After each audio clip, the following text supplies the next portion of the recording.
Media adalah alat yang digunakan untuk membantu menyampaikan pesan-pesan dalam pembelajaran. Multimedia adalah pemanfaatan komputer untuk menggabungkan dua unsur media atau lebih yang terdiri dari grafik, teks, animasi, audio, atau video yang konvergen. Perbedaan media dan multimedia. Kalau media itu adalah alat yang digunakan untuk membantu menyampaikan pesan-pesan dalam pembelajaran, sedangkan multimedia itu adalah gabungan dari beberapa media. Ada dua jenis, yaitu yang pertama itu linear. Linear itu adalah multimedia tanpa alat pengontrol, contohnya status WA. Sedangkan yang kedua itu adalah interaktif. Interaktif itu adalah multimedia yang dilengkapi dengan alat pengontrol. Itu contohnya adalah PowerPoint. Ada tiga, yang pertama yaitu suplemen. Suplemen itu artinya tambahan. Jadi di sini multimedia boleh digunakan atau tidak.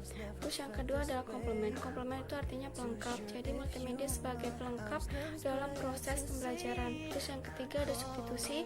Substitusi itu adalah berperan sebagai pengganti. Jadi multimedia bisa menjadi pengganti guru dalam proses pembelajaran. Karakteristik multimedia ada 4. Yang pertama berbasis IT, yang kedua terdiri dari dua unsur media atau lebih, yang ketiga dapat digunakan secara klasikal atau lebih, dan yang keempat memiliki self-evaluasi.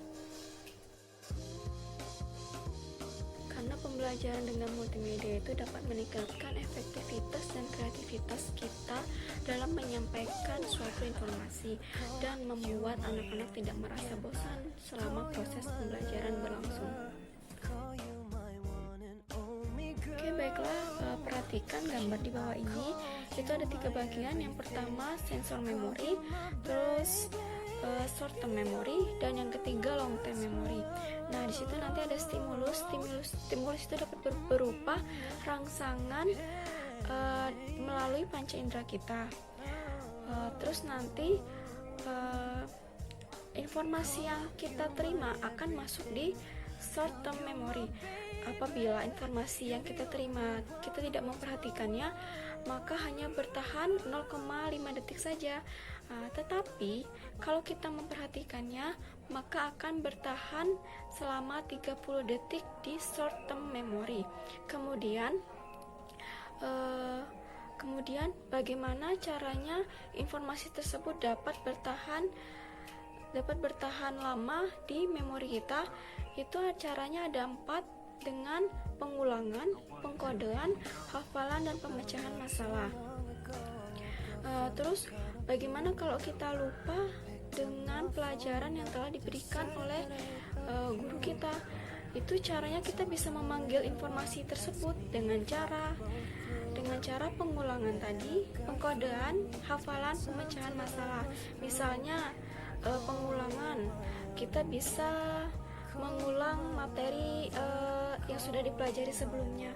Nah, di situ akan berfungsi pemanggilan informasi supaya kita bisa mengingat kembali informasi yang kita lupa. Kekurangan multimedia, ada beberapa kekurangan multimedia. Itu yang pertama sarana dan prasarana, terus yang kedua kurangnya keterampilan dari pendidik, yang ketiga tingginya biaya pembuatan multimedia, dan yang keempat membutuhkan waktu yang lama dalam proses pembuatannya. Cukup sampai di sini pembelajaran kita hari ini. Terima kasih. Wassalamualaikum warahmatullahi wabarakatuh.